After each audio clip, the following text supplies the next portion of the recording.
had weather. It had explosions of varieties. Fire? Yeah. It had near-death experiences. Drama, tension. Hello humans, my name is Dale Kingsmill and you've come to the first ever episode of Memory Lane on my channel. It's very, very exciting. I know, I'm excited. This is going to be a show where we take anecdotes from your life and we use those to remind us of stories that only come to mind when we're in the middle of a conversation. And we try to capture those stories. And here with me today are Nat and Anthony, who would like to introduce you. So, how's this going to work? How this is going to work is, initially I was going to go through and choose some of the stories that you've all submitted on the Reddit. So kindly. Yeah, at reddit.com/r/MonarchsFactory, and on the previous YouTube video, a bunch of you have submitted stories, and it's so great, there's so many of them, thank you for that. And I was going to choose them, but so many of them were good that I just ended up putting them all in a hat. And it's always nice to have an excuse to pull one of my ridiculous hats out and use it in a video. So we're going to pull out stories from this here hat. We're going to read out whatever we pull out, and we're going to just take it from there with a timer set for 10 minutes to see what stories come to our minds. Let's do this, shall we? Okay. I'm going to go ahead and just pull this one because it is a full page and it comes with a picture and it kind of covers the top of all the others. So we're just going to do this one first. Alright. This one is from FreeTalkN657 on the YouTubes. When I was very young, my family lived on a farm an hour's drive from town. A school bus would stop at our neighbours across the river, but since there were no bridges, we couldn't reach it. My grandfather's response was to build a huge tower on either side of the river, one on our property and the other on the neighbours, and string a cable car system between them. Whoa, that's pretty cool. Simple, the simple solution. You know, obviously. Not build a bridge. No. Cable cars, of course. It was all made of wood and hung hundreds of feet above the rushing Yellowstone River.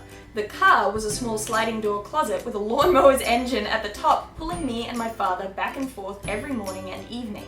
I would get dropped off on the other side, get on the bus with the other children, and go to school. We did this for all kindergarten and half of first grade. Okay, so you were little. Alright. One blizzardy afternoon, this is the opposite of our weather. One blizzardy afternoon, I got off the bus and my father wasn't waiting for me. This had never happened before, and it was snowing too hard to see the cables, much less the other side of the river. Our sweet neighbours brought me inside and set me up to play with their children until we had news. A few hours later, my father shows up at the door, covered head to toe in snow, smelling of smoke.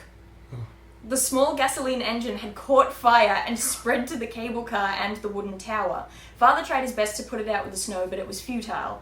Luckily, it was the coldest time in winter and the river had mostly frozen over. Father had a wonderful brand new game for us to play called Only Step in My Snow Prints so we don't fall through the ice. Oh my god. Oh boy. The snow was deep, but we walked across to our side of the river successfully. The tower by that point had burnt itself to the point of collapse, but we put the rest out with more snow just to be safe.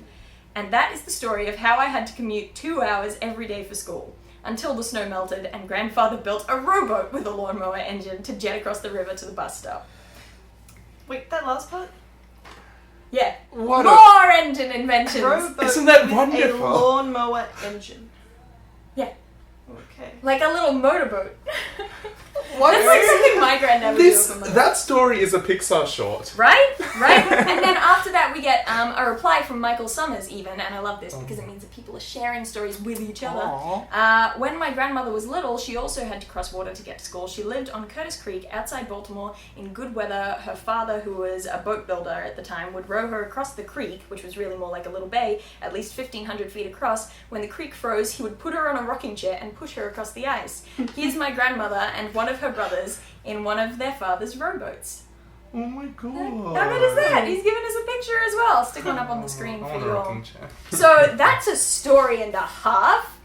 It had everything. It had mystery. It had Lawnmowers. Yeah. So what we're going to do now, I'm going to set a timer on my phone for 10 minutes and we're going to see what stories that brought to mind for us. Oh god. Oh yeah. Timer has begun. Even though yours is such a dramatic story, but it honestly did remind me that when I was a kid, living in Nowra, our bus stop was at the end of our driveway.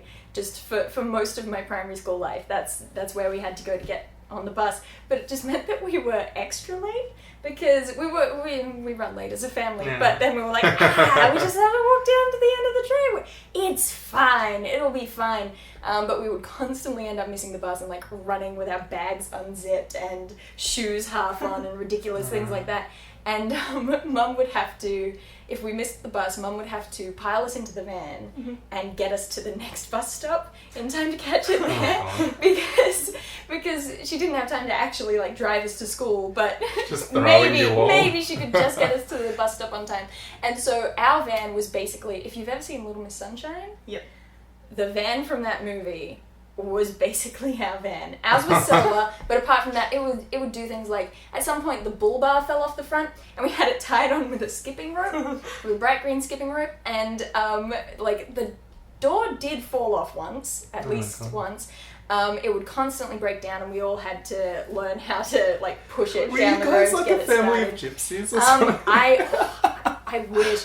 And my favourite thing was when it developed the habit of beeping every time we turned left. Every time we turned. So you've got a few siblings as well, Shish. You could have been like, just send out the army of children to push the car. Yeah, exactly. But I was the youngest, so I just got to sit in the... No, but that reminded me of a bus stop story too, because I live on top of a hill, and to get down I need to run down a hill, and usually I'm late too. And then when we get home, I've got to like walk up this massive hill, which is It's not fun, but anyway. And I've got this thing where I always play my iPhone on shuffle with music. alright. And so there's always different music coming on. And sometimes it's just like perfect and like thematic. And when I was running down the hill, bag bouncing and everything, the song that was playing was Nuns to the Rescue from the first Sister Act film. And so it's like this jazzy, it's like remember when they're like running across the road in Las Vegas or something? I used to always laugh at that. all of Sister Yeah, Act. so just imagine that song while I'm like running down. It's so fantastic. I don't have any that's okay. bus stories or anything. We always got driven to school by my parents. Like primary school, we would have lived Yeah, primary about school too. 10 minutes away, and then we moved house and we lived about 2 minutes away. Like you can see the primary school Oh, from wow. my Okay. house. Alright. So it's and then, strategic. that's pretty close. And then 2 minutes in the Don't other catch the direction bus. was my high school, so we always got driven. And yeah, we were always the same. Whenever you're close, you think the destination, takes 2 minutes, so I can leave 2 minutes before class starts. Yeah, I don't know. There was a girl I went to high school with for like 2 years maybe. I think she must have gone to a different school after that. Otherwise she turned invisible, and it's like that episode of Buffy, and really we should have been more careful. But she lived right across the road from our school, like literally right there, and there aren't that many houses on that street. It's like an office works, the TAFE, 2 schools, and there's like 3 houses there, and she lived in one of those. Yeah. I don't know how I would cope with living that close to my school. Actually I do, I just thought of it. I would go to the school all the time and just wander around. Just become a hermit in that school, like Ooh. in the Undercroft. Actually, so where I grew up in a small town called Nara, and my church growing up was the Nara Christian School. And I, as a kid, worked out very quickly how to climb up onto the roofs and just wander around on those and get up onto the library and stuff. Yeah, basically. And so I, for a very long time, like even into high school when I was living up here, if I was down visiting friends, we'd just wander over and go and climb up onto the roofs and have like tea parties on the And ceiling or whatever. assassinate Templar traders. Yeah, exactly, that too. Although I did once bring some of my friends from up here down, and we went and we were climbing on the roofs, and they couldn't get down. Like, my friend Stephanie just stuck on the roof of the library for like an hour, just sitting waiting. there going, how do I get down? I was like, look, there's no simple answer. You have to drop. You have to drop down. There's no other option. That's Horrible. all you have. I mean, it was only a small drop. We had this kid, the house next door to the school was a kid that eventually went to the school, I think in my brother's year. So his fence was the school's back fence, and we had all the, like when you're playing basketball, soccer, football, at lunch, all the balls went over to that kid's yard. Yeah, we And had he one of was them like, too. it's my house, I'll get it. We had Don't one of worry those about too, it." yeah. And he would just, do They that would all the keep time. them all, Man. yeah. Yeah, my cousins for a really long time lived just at the back of their school. But then I felt like a weird outsider because I would constantly go into the school from their backyard. Like, yeah, well, you know. And occasionally, VIP, and occasionally like Christmas fetes and things were held at that school in like the Oval and whatever, and so I'd just be like, oh, I'll go and get an ice cream because I can do that because I was to work. But it was like a hidden fence. It was like the fence was like a normal wooden fence. I've got hair in my face. The fence was like a normal wooden fence, but they had like a secret gate in it. I don't know if they were supposed to have a gate there, but that's how the kids got into the school. Okay. And it's just like it blended in. Did you on go that to a side. school of assassins or something? It's like all these secret This entrances. wasn't my school. This was Narra East. But all those alright. kids were on my bus though. They're the Templars. They probably were. But no, it was like a So secret connecting. gate because you could see it from my cousin's house, their side, but you couldn't see it from the school side. We used to sometimes, if we were at their house for lunch, we'd wander around the long way to get into the school for a while. I don't remember whether we just didn't have the gate then or not, but I can remember this one event where a magpie was living in the tree right above the gate into the school, and it was like one of those classic ordeals where everyone has ice cream buckets on their heads and everyone has spoons and pans and is banging and being as loud as possible. Freaking magpies. When you said the ice creams, that reminded me. Our school was new when we got there. We were the first year through the school, so we didn't have anything. Your high school. And for Yes. we didn't have any sports things. For when we were doing sport, like if we did swimming, we'd just walk down to the local pool that was like 2 minutes away, or the tennis courts or the soccer Everything in your fields. life is 2 minutes away. I know. I'm really in a She convenient went to the location. laptop school. Yes, the Yeah, laptop. they were like, The come here, laptop you school. get a laptop. Oh. And a lot of my like primary school friends went there because they got a laptop and I didn't. Yeah, in our primary school, they came to us and they were like, "We're starting this new school. You'll get a laptop Yeah. if you go there." I It's wasn't one- deceived. One-to-one laptop. So my Yeah. friends are like, "So what about that laptop?" Yeah. Sounds pretty good to me. And then our class just Did kind you of get a split. laptop? Yeah, I got a Yeah, they laptop. got Like a laptop. personal use laptop? Yeah, like or we a got- school laptop? No, we got a Mac that we got to take home with But it us. almost felt like such a social experiment at school too. Oh, like they were just yeah. like winging it the whole way through. Classes were all structured differently. We didn't learn in like maths, science, English. We had like a topic, a class that was a topic, and it would be like a mix of a few different subjects. What is So- happening? I know. In year 7, we did this thing called the blues. I think it was called the blues. We learnt history, the history of slaves. We learnt music, and we did 12-bar blues and stuff like in that. That's so Yeah. freaking cool! It was they tried to teach us in Oh my god. I think ideas rather than Wow. subjects and how That's really everything cool. relates. Yeah, It's very postmodern. yeah, but laptops. We went there for the laptops. So yeah, we got a Mac. We had to bring it to school every day instead of textbooks. Everything was just on there, and you got to bring it home with Let's you. see, So I've like, got like a heavy bag. yeah. Gosh. So we did that, but yeah, we didn't have a whole lot of kind of facilities. So yeah, we used to walk everywhere. And one time we were walking down to the football fields, and it would just be like the class and one teacher at the front of the group and one at the end, so they could kind of keep an eye on us. But I don't know what happened. 2 boys left the group, and they went to someone's house, jumped in the pool, Ooh. went for a swim, and then came back and joined the class. You know what? I admire the gumption. They were Don't like- just a stranger. Yeah, we walk by our house, so we're entitled to a swim, you know, in the middle of That's the how walk. it works. That's exactly how it works. I used to do walking for school sport because specifically for the reason that we used to walk from my school to the university, and Mum. I would have to walk to the university after school anyway to meet up with Mum and go home. But I just told the teachers, because I could get away with anything in high school, in any school. Yeah. But I would just walk to the university with sport, and then we'd get there and I'd say, well, look, I'm gonna have to walk back here anyway, so I may as well just go to Mum's office now, and I would get an early mark from sport and wouldn't have to walk back, and it was the best decision I ever Your made. So was it- secrets. the last session of the day sort of thing. Yeah, Okay. Well, because... Well, you could just miss I mean, maths. look, I don't honestly remember that much of school sport because drama company ran during sport most years, so I did that instead. I got stuck walking for sport once. Performing arts high school though. So. Oh, okay. Yeah. Oh, that's cool. We had this thing, they gave us a form, you can either do bowling or you can do fishing or something else. We had to sign up. Fishing. And I forgot to hand in the, fishing, they For introduced it. sport. Wait, what? Sitting I and don't know. staring at water. I don't know. Yeah. Alright. But Did no, they take you it was away to a fishing spot? To an extreme fishing well, I location. never went, Fly fishing. but Oh. I would say so.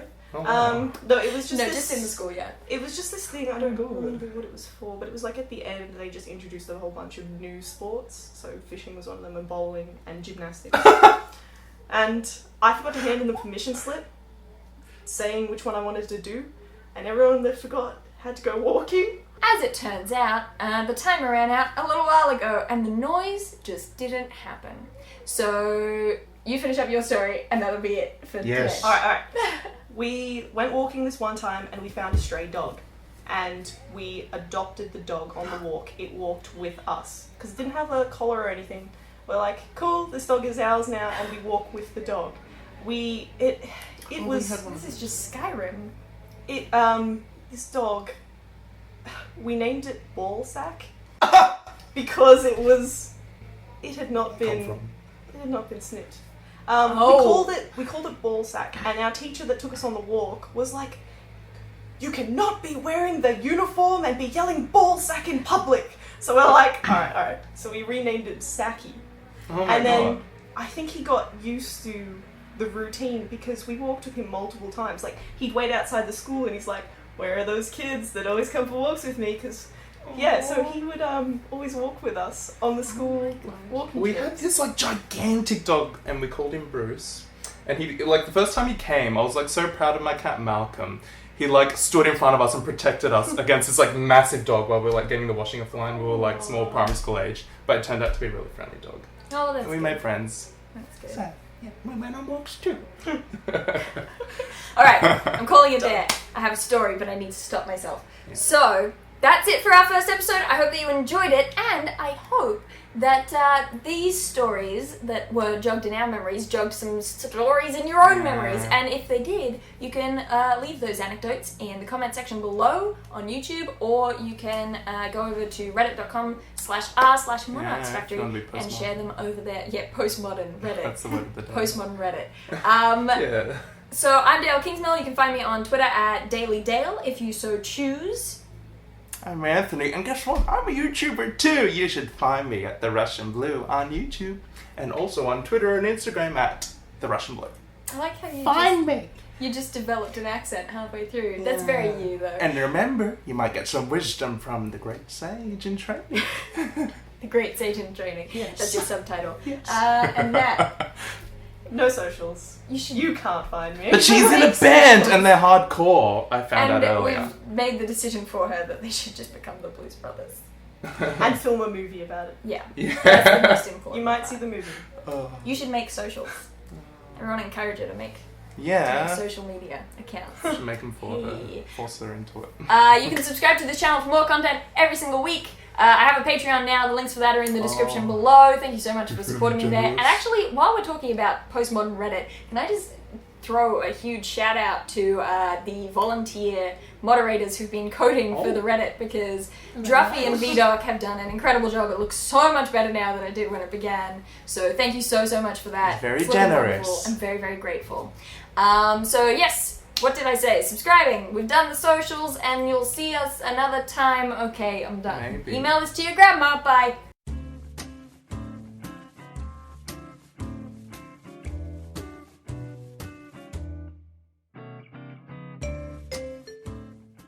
That's not good. I should turn. Ow.